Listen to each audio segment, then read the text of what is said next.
Today we are with a wondrous being by the name of Msizi Ndlovu, and he is the founder of BossaTech, everything tech. So I'm a software developer by profession.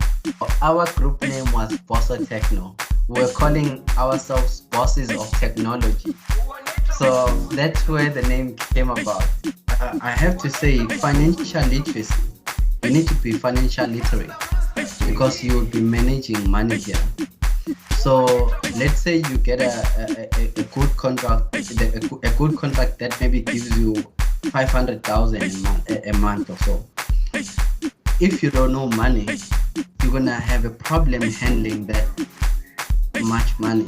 Why? Because you're gonna think it's too much, not thinking that you still need to pay clients. So you need to pay suppliers, you need to pay employees, you need to maintain all these other things.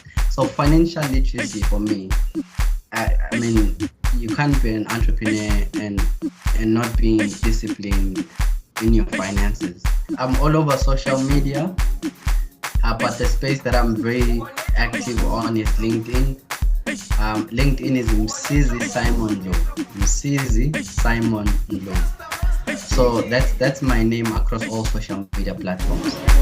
Jerusalem,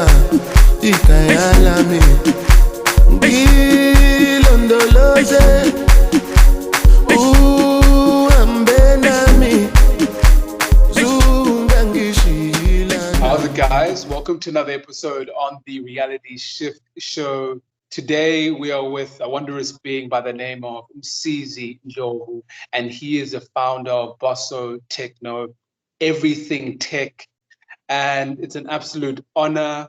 We've jumped over Zoom hurdles to get to this point, and I'm just so grateful to have you. Msizi, thank you so much for connecting with me here today. I really appreciate you, my brother.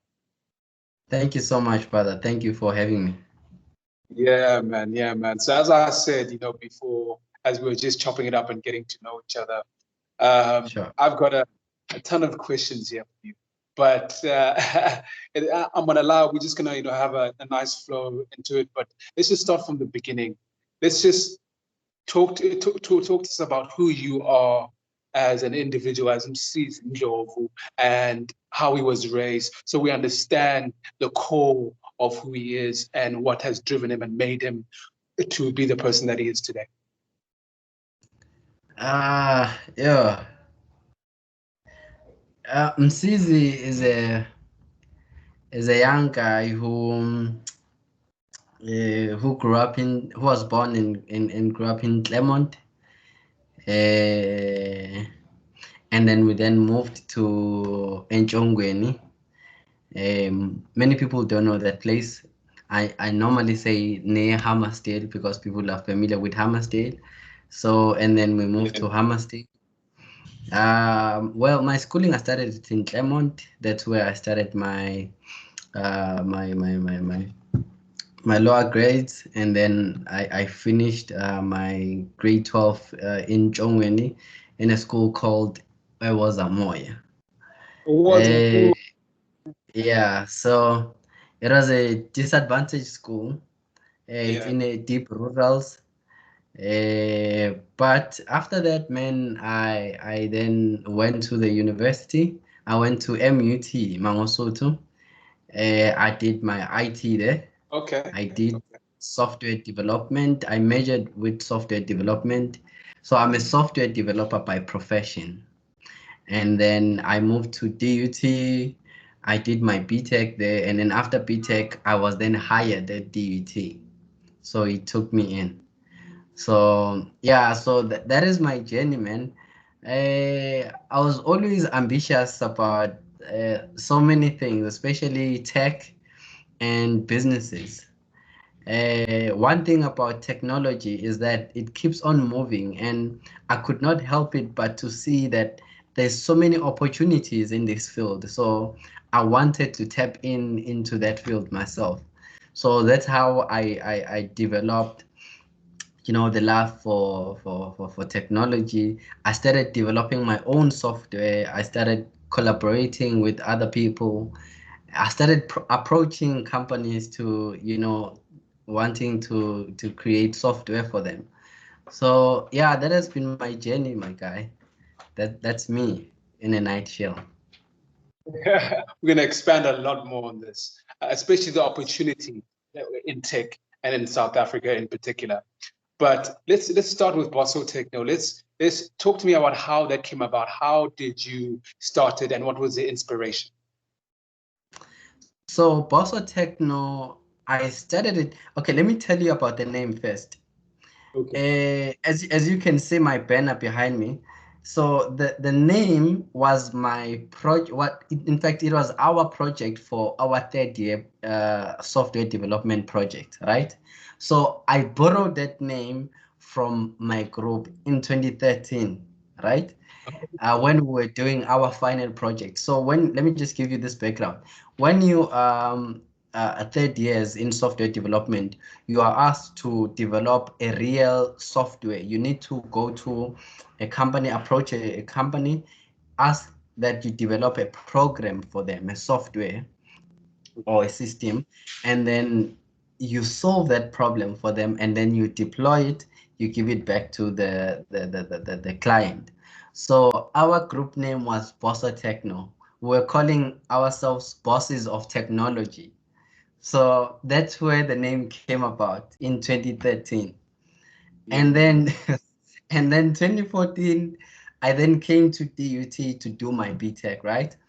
But as I was doing my BTech, I kept on applying for jobs, and unfortunately, I was getting a lot of interviews, but no one wanted to hire me. Like I was a joke in class because no one was going to interviews like me in the class. Like I was going to so many interviews virtually and physically, but I was just not getting the job.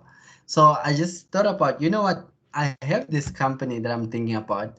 And in fact, you know, when you are an IT person, people assume that you fix computers, you fix phones, and all of that. So, and there were a lot of people who were coming to me to say, can you do this for me? Can you do that for me? Especially, creating videos for them. So that's where that I realized that, you know what, let me just start making this a business. Then it was 2014, I was doing my BTech, and I started from there. I spoke with one of my classmates to say, hey man, I have this idea. How about approaching all businesses in town, give them pamphlets and say, hey, we are developing a website and all of that. But it just didn't materialize because um, BTech had a lot of work. We couldn't cope with the actual work, the academic stuff, so we couldn't juggle between the two. So I kind of paused it for a little bit, and then following year 2015, I then joined DUT as a staff member, and then I met a guy called Ntogozo. So when I met that guy, again, when you're an IT guy, they just, immediately when they talk about IT things or technology related stuff, they think about you because they think you know everything there. So one of my colleagues, or one of our colleagues, Ndoz is no longer with us. He's in another university now. Anyway, so the lady approached him and said, hey man, I need a video for my wedding. And you know what? At that time, I had never done a video before, to be honest. I was only doing software like website and all of that, and web-based softwares or desktop software. I've never actually done the video. So I then, because sometimes you can't say no to things, and then I went on YouTube, I looked it up, and then I saw how the video is done. I saw how they're putting things together, and then downloaded the software. So that's my journey, man. So and then I did this video. My client was very happy, and then after that, so what happens with that video is that it has your number. The last light has your number. So, and you send that video via WhatsApp. So what happens is many people sees that video. So it reaches a lot of people. So now a lot of people started contacting me, wanting these videos for their functions as well. And then that's how this whole thing grew up. And then from there, another colleague of mine approached me to say, can you do a website for me? And that one was a serious project because this person was running a school, and a big school from grade R to grade 12. So that's where I then realized that, you know what, I really need to focus on this. So that's where this whole thing then, I started being serious, and then it was 2016, and then 2017, I then formally registered the business. I then had offices here in town in Durban. I then, hired people and then started making material like this one at the back, the banners, the flyers. That's where I really took it very seriously. So that's how it came about. What motivated me to start the business, basically, it was the opportunity that I was seeing in my space. There were not too many young uh, uh, uh, uh, entrepreneurs or CEOs who were running IT companies, and you were seeing a lot of white people or Indian people running this business, but not a lot of black people who are CEOs of tech companies. So that sort of motivated me as well. Yeah, man, that's my journey, and that's how I came about Okay. starting the So sure. let's segue into opportunity, and I think this is wonderful. Okay, so you talked about the opportunity as being a young a black person in South Africa, pursuing a space that is predominantly dominated by other ethnicities. So let's talk about the opportunity within technology. Now here in South Africa, what do you see as the gap right now where persons in IT can come into and fill and create a sustainable business? It has to be the apps, the mobile apps. I'm seeing that there are so many unresolved issues. You know, especially when you are looking at um, the rural areas, when you're looking at the the career advising kind of things, there are no many systems or software that are supporting kids who are in high school who wants to come to tertiary, or who are looking for opportunities after matric. So if a lot of people could develop software that could address such issues, that's number one. I'm seeing a lot of opportunities in developing apps that addresses such issues in the rural areas and townships. Number two, it has to be the fourth industrial revolution, which comes with a lot of opportunities. We are looking at, AI, artificial intelligence. There are a lot of issue. There's a lot of what you call um, systems that can be developed from that. Uh, you know, I haven't seen a lot of interventions in that regard. So I think a lot of people should jump into fourth industrial revolution, look at robotics. When I attended the MTN conference, I only saw international companies, what you call, they were showing us this thing, their robots, how they develop them and what they will be doing and all of that. But I did not see an African or South African company, in that space. The 3D is another opportunity that we really need to tap into as well. Yeah, it has to be fourth industrial revolution. And in education, I'm seeing that a lot of people, they are thinking about qualifications more than skills. So I think we need to yeah, so I think we need to tap into that as well. I think we need to shift the mindset so that people could look into, looking at the skills online than just pursuing or wanting to go to a certain university to acquire a qualification, which they won't use at the end of the day. They'll just, stay at home without a job. Yeah, that's what I think. Yeah, that was solid. And I've got so many gems from you just expanding it in its full form there.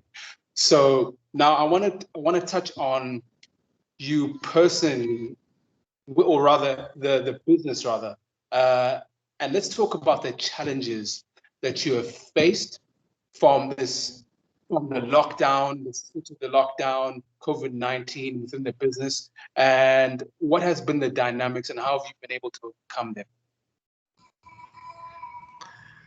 Yo, man, it was very difficult, especially in the beginning stages of the lockdown, where we really didn't know what is happening, how long it's going to take, and all of that.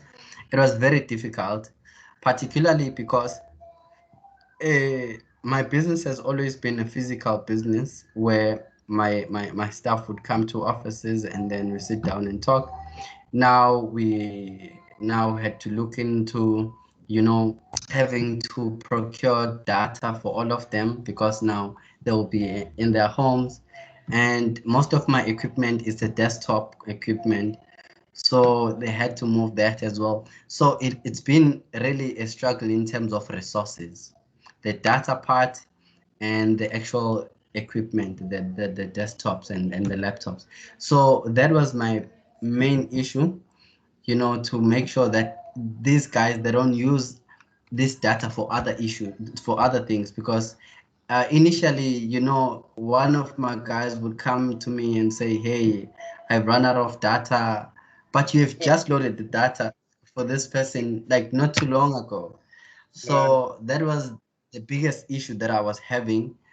In terms of the clients, I don't see most of my clients face to face anyway. So it was not difficult in terms of communicating with them.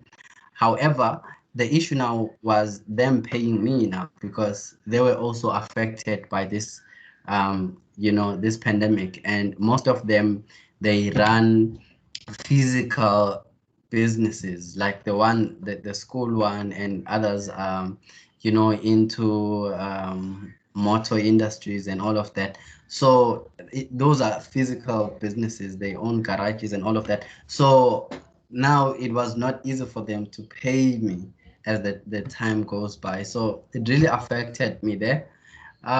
Yeah, but nonetheless, I think we also learned something because other than those setbacks, we've learned that, what, we can actually continue working online because we're an IT company. As long as you have data, as long as you have a computer, that's it basically. So that's where I saw an opportunity to go virtually entirely. So that was a plus for me. But yeah, those were the setbacks, man, that we faced. Let's talk about you personally. Um, how do you, as an entrepreneur, remain grounded, remain able to service yourself on a mental, spiritual, physical level?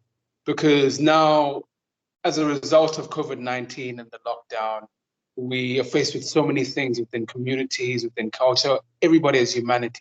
Mental health is one of them. So entrepreneurs, by default, are experienced and go through a high stress environment, right? So how do you handle? What is your routine that you go through to get yourself performing at a optimum level? Uh, I read a lot of books.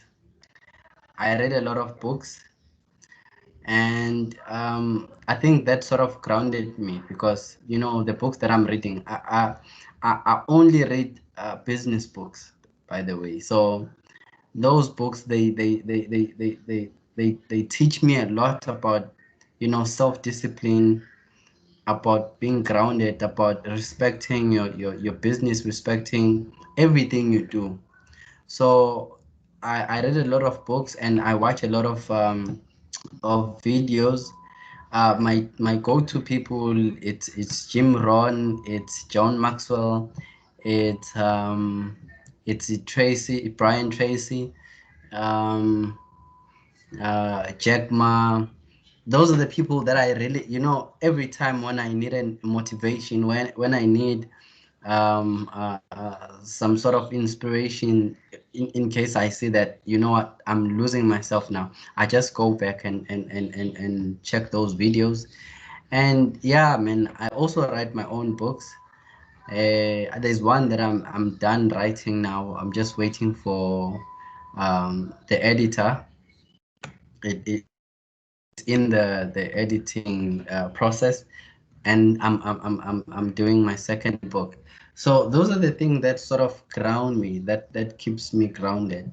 And I have to also mention my Professor Tengan, who has just passed on. He passed on the 2nd of this month. So he taught me so much about a different leadership. So he leads in a very different way. He's a very calm person, but very knowledgeable. So he taught me that in order to lead, you don't have to be loud. You don't have to, you know, do extreme things, but you just need to use your mind. So I try to always be calm, but follow the certain procedure. I have my own guidelines. I have business models that I follow. I have, my own philosophies and all of that I follow, that guides me in everything that I do. So those are the things that sort of, help me to keep me grounded. Okay. So the next follow-up question is based on entrepreneurship.